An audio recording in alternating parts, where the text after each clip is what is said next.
اللہ الرحمن الرحیم۔ صرف 5 منٹ کا مدرسہ قرآن و حدیث کی روشنی میں۔ سبق نمبر 54۔ نمبر 1، اسلامی تاریخ۔ حضرت عبداللہ بن سلام رضی اللہ عنہ۔ حضرت عبداللہ بن سلام حضرت یوسف علیہ السلام کی اولاد میں سے ہیں۔ حضور صلی اللہ علیہ وسلم جب ہجرت فرما کر مدینہ منورہ پہنچے تو عبداللہ بن سلام نے نبوت کی نشانیاں دیکھ کر اسلام قبول کر لیا۔ آپ یہود مذہب کے عالم تھے۔ یہودیوں کے تمام فرقوں کے لوگ آپ کے تقوی اور صلاحیت پر متفق تھے اور آپ کی تعظیم کرتے تھے۔ حضرت عبداللہ بن سلام رضی اللہ عنہ فرماتے ہیں کہ جیسے ہی میں نے مدینہ میں حضور صلی اللہ علیہ وسلم کی آمد کی خبر سنی، فوراً خدمت میں حاضر ہوا اور اسلام قبول کیا۔ واپس گھر آ کے میں نے اپنے بچوں اور بیوی کو اسلام کی دعوت دی، وہ بھی مسلمان ہو گئے۔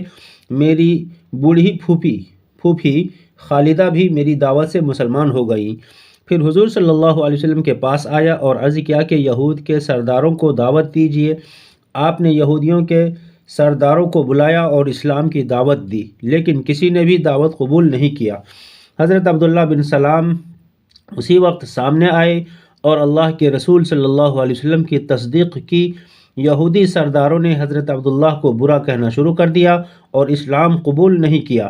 حضرت عبداللہ بن سلام کا انتقال حضرت معاویہ رضی اللہ عنہ کے زمانہ خلافت میں سن 43 ہجری میں ہوا۔ نمبر 2، حضور صلی اللہ علیہ وسلم کا معجزہ۔ پاگل لڑکے کا ٹھیک ہو جانا۔ رسول اللہ صلی اللہ علیہ وسلم کی خدمت میں ایک عورت اپنے پاگل لڑکے کو لے کر حاضر ہوئی۔ رسول اللہ صلی اللہ علیہ وسلم نے لڑکے کے سینے پر ہاتھ پھیرا اور اس کے لیے دعا فرمائی تو اس نے زور سے قے یعنی الٹی کی۔ اس کے بعد سے ہی وہ لڑکا اچھا ہو گیا اور پاگل پن دور ہو گیا۔ نمبر 3، ایک فرض کے بارے میں، جان بوجھ کر نماز قضا کر دینا۔ رسول اللہ صلی اللہ علیہ وسلم نے فرمایا جو شخص 2 نمازوں کو بلا کسی عذر کے ایک وقت میں پڑھے وہ کبیرہ گناہوں کے دروازوں میں سے ایک دروازے پر پہنچ گیا۔ نمبر 4، ایک سنت کے بارے میں، دین پر جمے رہنے کی دعا۔ اسلام اور نیک اعمال پر ثابت قدمی کے لیے اس دعا کا معمول رکھنا چاہیے۔ ربنا اغفر لنا ذنوبنا واسرافنا فی امرنا وثبت اقدامنا وانصرنا علی القوم الکافرین۔ ترجمہ: اے ہمارے رب، ہمارے گناہوں کو اور جو ہم نے اپنے کام میں زیادتی کی ہے اس کو معاف کر دیجئے اور ہمارے قدموں کو جما دیجئے اور ہمیں کافروں پر غالب کر دیجئے۔ نمبر 5، ایک اہم عمل کی فضیلت۔ اللہ تعالیٰ کا ذکر کرنے والے رسول اللہ صلی اللہ علیہ وسلم نے فرمایا جب کوئی قوم اللہ تعالیٰ کے ذکر کے لیے بیٹھتی ہے تو ملائکہ ان کو گھیر لیتے ہیں اور رحمت ان کو ڈھانپ لیتی ہے اور ان پر سکینہ اترتی ہے اور اللہ تعالیٰ کے درمیان ان کا تذکرہ ہوتا ہے۔ نمبر 6، ایک گناہ کے بارے میں، لڑکی کی پیدائش کو برا سمجھنا۔ قرآن میں اللہ تعالیٰ فرماتا ہے جب ان میں سے کسی کو بیٹی پیدا ہونے کی خبر دی جاتی ہے تو اس کا چہرہ رنج کی وجہ سے کالا پڑ جاتا ہے اور دل ہی دل میں گھٹتا رہتا ہے، اور جس لڑکی کی پیدائش کی اس کو خبر دی گئی ہے اس کی شرمندگی کی وجہ سے لوگوں سے چھپتا پھرتا ہے کہ اس کو ذلت گوارا کر کے رہنے دے یا اس کو مٹی میں چھپا دے، وہ بہت ہی برا فیصلہ کرتے ہیں۔